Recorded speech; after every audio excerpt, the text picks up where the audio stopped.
빈부격차가 점점 심해지는 이런 시대에 오면 돈이 일해주지 않으면 살 수가 없다는 게 상식이 되는 시대에 온 거예요. 내 자산 중에 금융이 일을 하는 자산이 없는 분들은 가난해질 것이고 금융을 일을 하게 만드는 사람들은 쫓아갈 가능성이 생기는 그런 시대로 바뀐 게 아닐까요?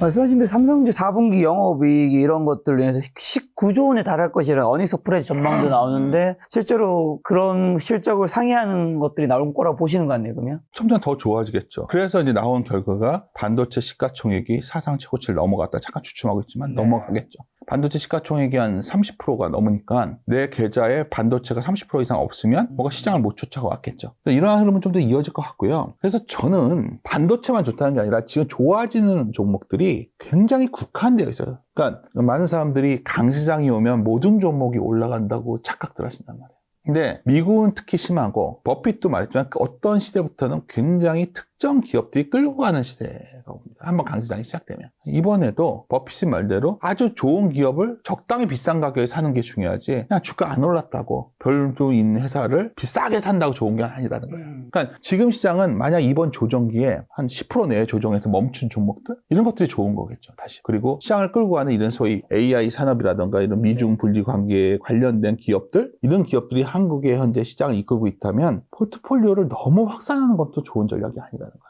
저는 기본적으로 그 관련돼서 삼성전자가 아까 실적을 물어보셨는데 그렇게 본다면 실적 시즌은 그것을 확인하는 정도의 시간이지 실적 시즌이 어떤 분기점이 되지 못할 것이다. 저는 이렇게 판단하고 있습니다. 자, 그러면 삼성전자 반도체에서는 대장이었지 삼성전자 하이닉스인데 지금 어디를 더 좋게 보신다는 건가요? 원래 하이닉스가 더 좋죠. 당연히 숫자는. 근데 이제 저는 삼전을 선호하는 편이에요. 그게 좋은 전략은 아니었던 것 같아요, 올해. 뭐 다 알려져 있으니까 저는 삼전이 오히려 여러 가지 영역이 확 분산되어 있어서 상대적으로 안정적이다 보고서 저는 삼전자를 좋게 보지만 하이닉스가 당연히 더 실적은 좋죠. 근데 최근에 이제 구글 생태계 문제 때문에 전 하이닉스가 안 된다. 이런 논리는 동의하지 않고요. 하이닉스도 당연히 거기 납품하고 있기 때문에 뭐 나쁠 건 없지만 저는 성장의 관점에서 본다면 뭐 제 입장입니다. 그거는 올해는 하이닉스 성장이 탁월했지만 이건 기저가 너무 높아졌어요. 전자는 낮기 때문에 내년에 전자는 훨씬 더 가파르게 좋아지는 모습을 보일 거예요. 그게 강점입니다. 그리고 또 하나 흥미로운 점은 하이닉스는 독과점적 지위에 있었어요. HBM에.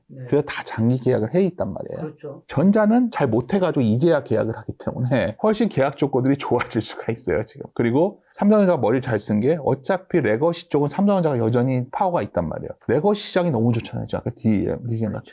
그쪽에서도 괜찮고 또 하나 지금 파운더리 쪽으로 상당히 변화가 생긴 건 알고 계실 거예요.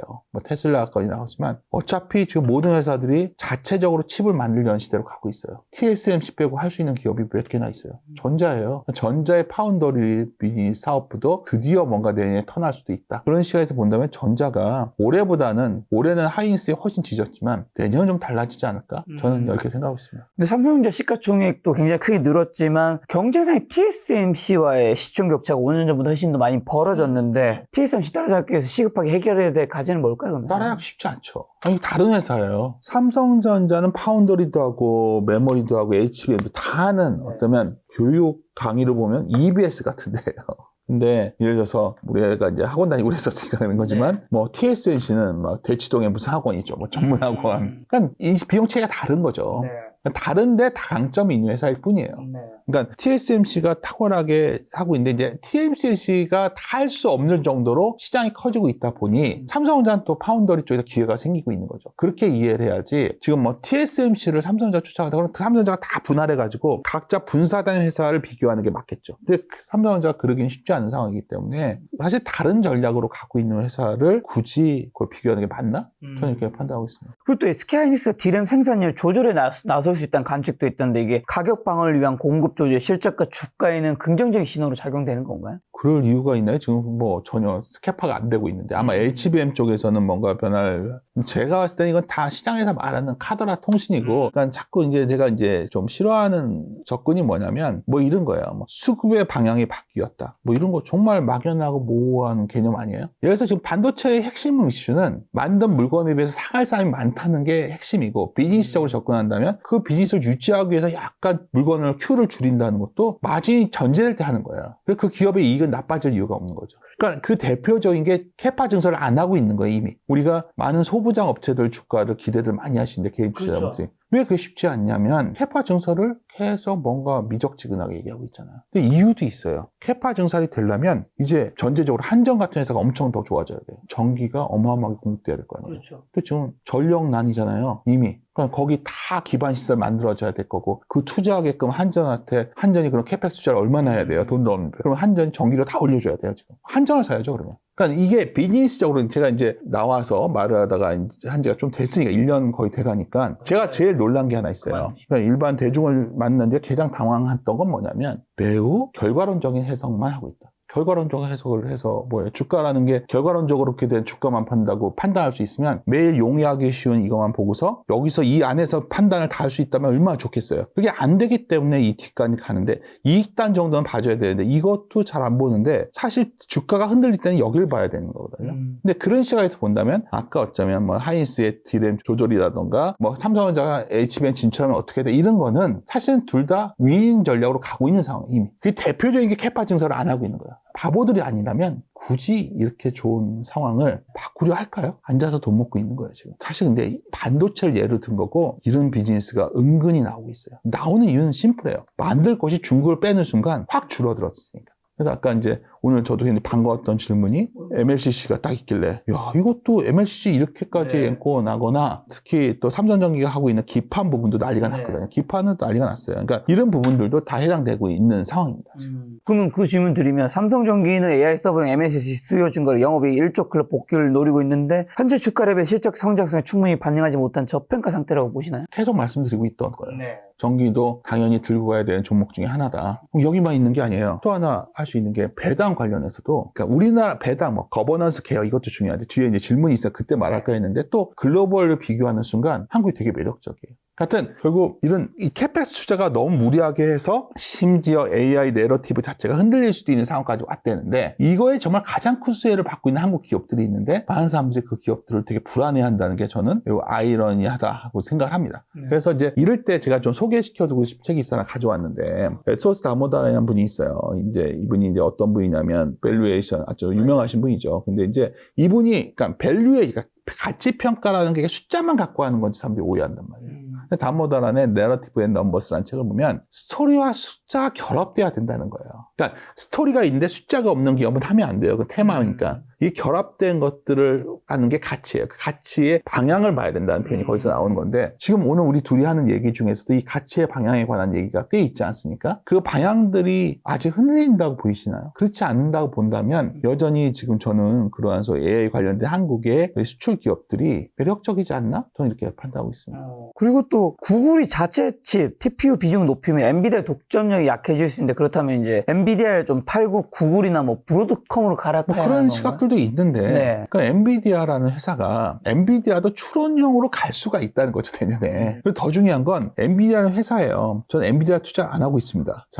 제가 해외 주식을 잘 안 하는 편이니까. 브로드컴도 알고는 있지만 저는 막 그 지식이 낮을 거예요. 근데 하나는 알아요. 엔비디아가 구글이 그렇게 한다고 엔비디아가 시장 지위를 잃을 거라고는 생각하지 않습니다. 또 엔비디아는 나체 경쟁력을 가져갈 것이고 구글도 구글대로 경쟁력을 만들겠지만 뭐 시장이 생각하는 것처럼 뭐 아니면 도식의 어떤 판단할 상황은 아니고 생각해보세요. 어느 기업이 한 해 팔아가지고 마진을 이렇게 남길 수 있는 게 존재한다고 보십니까? 70% 남긴다고 들었어요. 그렇죠. 거기 공장도 없어요. 공장도 다 시켜 만들고. 그래서 최고의 비즈니스는 내가 설비 없이 나의 생각만으로 돈을 버는 정말 대단한 회사예요. 설계 기술을 갖고. 근데 그 회사가 경쟁력이 떨어져서 이제 엔비디아를 다 팔아야 전 동의할 수 없고요. 그 부분은. 구글도 좋은 회사인 건 맞지만 분명히 서로 어떤 영역을 만들어가는 싸움이 시작된 것이 아닐까. 그런 의미에서 한국은 어부지리다. 어차피 하이닉스는 구글에도 납품하고 있고 삼성전자도 마찬가지예요. 그래서 엔비디아가 이렇게 되는 순간 삼성전자의 파운더리 비즈니스 쪽도 상당히 긍정적인 변화가 생길 수 있기 때문에 저는 여전히 이 부분도 우리 시장에 긍정적인 영향을 줄 것이다 봅니다. 그럼 구글이나 아마존 등 빅테크들이 자체 AI 칩 개발에 뛰어들면서 주문형 반도체 시장도 커지는데 국내 혹시 팹리스나 디자인하우스 기업 중 수혜를 볼 기업은?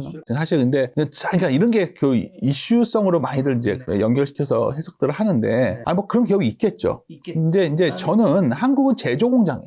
제조 공장입니다. 뭐 여기서 한국이 가진 지위가 제조 공장이 아니라 우리가 뭔가 선도하는 것이냐? 아니에요. 주문하고 잘 만들어주는 능력으로 돈을 버는데 그 시장이 열렸을 뿐이에요. 이게 구조적으로 좀 더 오래 갈 것 같아서 이번에는 시크릿칼에서 벗어나는 구조 스트럭처럴한 성장까지 볼 수 있는 시기가 아니겠는가. 이 정도 판단이지 우리가 이거 기술을 선도할 것이다. 이렇게는 저는 생각하고 있지 않습니다. 그리고 아까 전에 또 포트폴리오를 지금은 좀 줄여야 하는 시점이라는 얘기를 주셨는데 지금은 그러면 어떤 섹터 위주로 가져가야 하는 시기일까요? 줄인다는 표현보다는 지금 당연히 아까 말한 AI 성장 스토리가 있을 거고 진짜 시장에는 끝까지 두 가지 축이 있죠. EPS가 좋아지는 이런 AI 성장 스토리의 축이 하나 있고 또 멀티플, PER적인 요인이 있는 게 바로 거버넌스 개혁에 관련된 게 있죠. 거기에 대표적인 게 지주사와 금융주인데 특히 그중에서는 은행지주에 대해서 연말이니까 상당히 한 12월이 아마 은행주가 상당히 오버할 거다 보고 있어요. 특히 왜 그러냐면 오늘 나온 뉴스 때문에 더 그래요. SLR 규제 완화가 나오면 글로벌하게 은행들이 좀 더 공격적인 자산 운용을 하기 시작할 거고 은행주에 대한 재평가들이 진행되면 한국의 은행주들의 밸류에이션 매력이 부각될 수 있거든요. 그럼 또 은행도 막 여러 개 말고 뭐 대표적 KB금융, 뭐 신한 이 정도 뭐 하나 우리 얘기하는데 KB랑 신한 둘 중에 하나 선택하면 될 것 같아요. 근데 거기서 제일 포인트가 되는 거는 얼마나 배당할 거냐죠. 멀티플 얘기가 나오는 순간 지금 이제 시장에서 가장 중요한 배당이라는 이슈예요. 우리가 이제 이소영 위원의 안 중에 가장 눈에 띄는 부분은 내년 그러니까 요번에 이러한 배당 분리과세가 내후년부터냐 내년에 바로 반영되는 거냐잖아요. 근데 내년에 바로 반영될 가능성이 높아졌잖아요. 그러면 시장에 지금 되게 특이한 일이 벌어지고 있어요. 감액 배당, 뭐 특별 배당 이런 것들을 뒤져보시면 제가 특정 종목 말하기가 좀 그래서 그런데 다 알려진 것 중에는 현대 엘리베이터 같은 게 있는 거죠. 왜냐면 얘들이 내년에 3월에 결국은 RCPS라는 걸 상환해야 되는데 돈을 어떻게 마련할 거예요. 갖고 있는 건 주식밖에 없는데 그러니까 특별 배당을 때리겠죠. 뭐 그런 것들부터 또 은행주는 어땠죠? 배당 수익률 따져보면 KB 같은 경우에도 상당히 지금 글로벌 비교해보면 매력적이에요. 주가가 최근에 내려와서. 그러니까 그런 식으로 접근하면 포트폴리오 상에 아까 AI 스토리 관련된 것들이 있고 또 하나 소위 이런 배당 관련된 것들이 지금 들어가 있어야죠. 이미. 없다면 빨리 서둘러 집어넣어야 되고 여기서 지주사가 고민인데 지주사는 실제 배당 재원이 그 정도 있는 건지 팁을 드리자면 그건 회사들이 크지 않은 것도 있어서 제가 조심스러워서 말씀 안 드리는 건데 특별 배당 관련된 것들을 좀 뒤져보시면 지주사 중에 그런 것들이 한두 개가 있어요. 그런 것들은 또 상당히 시장에 부상할 수가 있겠죠. 조금 작은 지주사를 찾아봐야 된다는 그런 건가요? 쪽에서도 있어요. 그러니까 그거는 이제 각자의 선택이니까 제가 언급하기는 좀 그렇고요. 예. 그럼 민주당이 추진한 3차 상법 개정의 핵심 중 하나가 자사주 소각 의무화인데 이 법안이 통과되면 진짜 코리아 디스카운트 더 해소되고 코스피 5천 시대가 열릴 수 있는 건가요? 아니, 뭐, 그 장기적으로 가는 이슈겠죠. 우리가 이제 상법 개정과 과거와 뭐가 다르냐면 법이라는 거죠. 법으로 규정이 됐기 때문에 이제는 비가역성, 이제 돌릴 수가 없는 거예요. 그러니까 뭐가 바뀐 거냐 물어본다면 이제 한국이 어떤 상황이냐 한번 생각해 보잖아요. 한국이. 사실 옛날에 저희 세대는 어중간히 취업해가지고 그냥 어떻게 살면서 저축도 하고 그러다가 막 대출받아 부동산도 사고 그런 시대였어요. 소득이 또 빠르게 올라갔어요. 그러니까 인플레가 나도 자산 감소가 나와도 버틸 수가 있었어요. 근데 지금은 정말 우리가 선진국이에요. 그러니까 우리 애들을 봐도 아들의 친구들을 봐도 저와 다른 국가의 국민들인 거예요. 이 국민들은 예적금으로 재산을 만드는 생각을 안 하고 투자를 해야지 번다는 생각을 이미 갖고 있어요. 방법이 없고 중요한 건 어차피 돈을 못 모으니까 소득 증가도 잘 안 돼요. 다 돈을 써버려요. 소비로. 우리는 막 기성세대가 욕을 하지만 사실은 당연히 선진국 국민이 된 거예요. 그 유럽 가보면 다 게으르고 이해가 안 가잖아요. 맨날 가서 축구 경기나 보고 있고 한국이 그렇게 된 거예요 이제. 근데 여기서 분명한 거는 이 빈부격차가 점점 심해지는 이런 시대에 오면 돈이 일해주지 않으면 살 수가 없다는 게 상식이 되는 시대에 온 거예요. 이제는 돈이 일해줘야 되고 여기에 이제 은행의 상황도 이제 감안할 수가 있는 건데 그럼 여기서 이제 고민이 뭐예요? 돈이 일해주는 시대가 왔어요. 선진국은 다 그런 나라예요. 그래서 한국은 돈이 일해주는 시대가 되는데 지금까지는 돈이 항상 뭘로 갔냐면 아파트로 갔어요. 아파트. 사실 여기 빼먹은 서울의 강남 아파트는 여기에 있어요. 여기서 축이 이상해져서 뺐어요. 나머지 축을 다 무너뜨리는 거죠. 그렇죠. 너무 높아서. 근데 이게 2000년을 100으로 놓으면 항상 아파트 가격 상승률이 높았어요. 근데 드디어 따라잡기 시작했어요. 저는 물론 지금 최근에 이런 사람들이 코스피보다는 해외 주식에 가 있지만 결국은 큰 흐름은 금융자산 투자 쪽에 상당히 많은 유동성이 한국도 들어올 거로 보고 있고 그런 흐름이 가속화되는 시대에 들어갔다 보고 있어요. 그렇게 보면 그래서 이제 한국 증시 아까 이제 5천 얘기를 하셨는데 제가 가장 중시하는 그림이에요. 어떤 분은 이걸 고점이다. 한국이 고점이 왔다. 세계가 다 축이 뭔가요? 이게 뭐냐면 버핏 지수라는 거예요. 금융과 실물을 비교하는 거예요. 선진국은 뭐냐면 실물보다 금융이 더 커진 게 선진국이에요. 실물은 상당히 멈춰 있고 금융만 커지는 거예요. 미국은 거의 2.3배, 2.4배가 있고요. 그러니까 실물보다 시가총액이 훨씬 큰 거죠. 규모가. 실물 경제는 일본도 옛날에는 이랬는데 일본도 여기 왔어요. 1.7배, 8배가 있어요. 한국은 이제 올라오기 시작해요. 한국은 항상 그러니까 요거 보고서 고점이라 말하시는 분들이 나오더라고요. 한국 주식 워렌 버핏 지수로 고점이다. 근데 한국이 만약에 방금 전처럼 금융이 중시되는 시대로 가는 거라면 저는 그런 시대로 가고 있다. 그러니까 밸류어블의 의미를 이것 때문에 5천에 간다 의미보다는 금융과 실물의 괴리가 아직은 크지 않은데 이제 실물에 비해서 금융의 괴리가 커지는 시대로 간다면 내 자산 중에 금융이 일을 하는 자산이 없는 분들은 가난해질 것이고 금융을 일을 하게 만드는 사람들은 그래도 어떻게 쫓아갈 가능성이 생기는 그런 시대로 바뀐 게 아닐까요?